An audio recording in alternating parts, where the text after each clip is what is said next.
crowd, I know what you're thinking. You know, oh great, here's another one of those lesbian comics.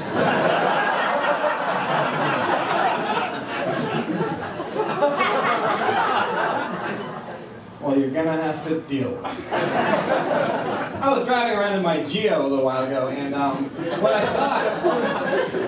thought came on the radio was that song "Under Pressure" by Queen, but we're trying to do that Vanilla Ice song, which is like the worst feeling in the world, you know? It's like the same feeling you get when you're driving and what you think you see is like a young, hot, attractive jogger who turns out to be like a 95-year-old haggardly woman, you know? And you're looking, this is looking pretty good, this is looking okay. And she turns around and she's like, gotcha! Oh, you like this? Oh, you want to take this out on a date? Take me to Red Lobster?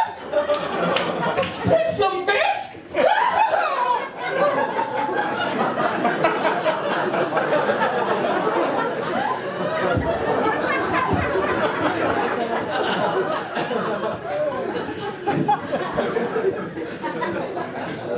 I was watching this thing recently, Coco the Signing Gorilla, who I'll be the first to admit is an inspiration, but I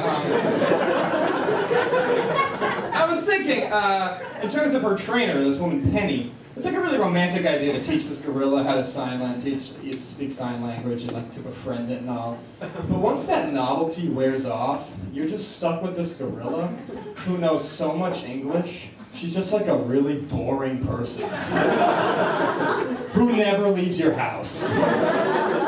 And she's always got something to say, Coco. She's a real chatterbox, but there's never anything of substance because she's a gorilla. And Penny, her trainer, it's clear that she's getting fed up with Coco's bullshit. Like, Penny will be sitting working because she's a professional scientist, and Coco will come lumbering over.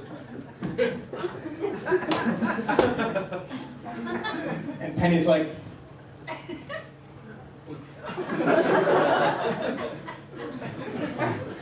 and Coco's like, hey, Penny, today's Tuesday. And Penny's like, yeah, no shit, Coco. Why don't you go over there and paint or hang out with your cat? Some of us have jobs. On the same channel, I was watching this thing on birds. Birds have courtship the best. I don't know if you ever seen. All they do is they just display for their mates, and it's like the stupidest stuff. They'll just be like.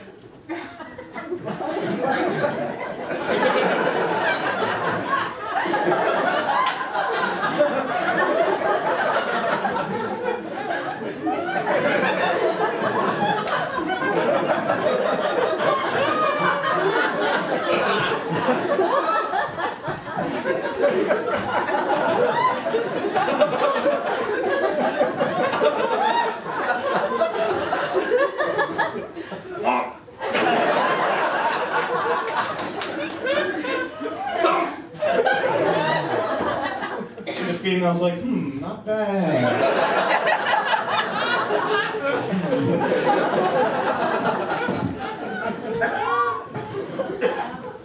In this area, there's a lot of commercials about the Blue Man Group.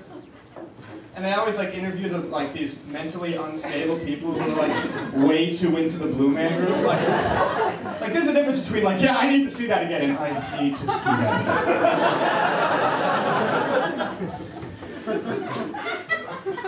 I need to see that again. And they'll be like, so what did you think of the Blue Man Group?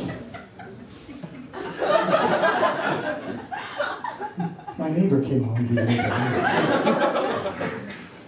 He said he had tickets to go see the Blue Man.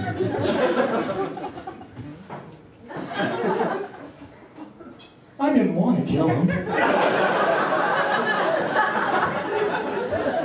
But how else was I going to get those tickets? And the worst part is, after I killed him, I painted him blue. And did things to him. Come to the Blue Man Group, Joshua Playhouse. Sorry to upset you, sir. Things got too real for this young man. school. I'm in college right now. In upstate New York in Saratoga Springs by the racetrack, and I went to the racetrack for the first time this year. It's like an extraordinarily absurd experience because it's all these exorbitantly wealthy people, but not like modernly wealthy, like old money, like railroad fortunes, like they have like top hats and monocles. And they're also tickled by their role. They're just walking around like, oh, I'm a very wealthy man. My concubine said the funniest thing to me the other day. What was it? Oh, she asked me what's the difference between a tapenade and a chutney. I simply could not stop my laughing. Why, night and day, sweet child, night and day. How did I find my wealth? Well, I invented the house, you see. Yes, the house.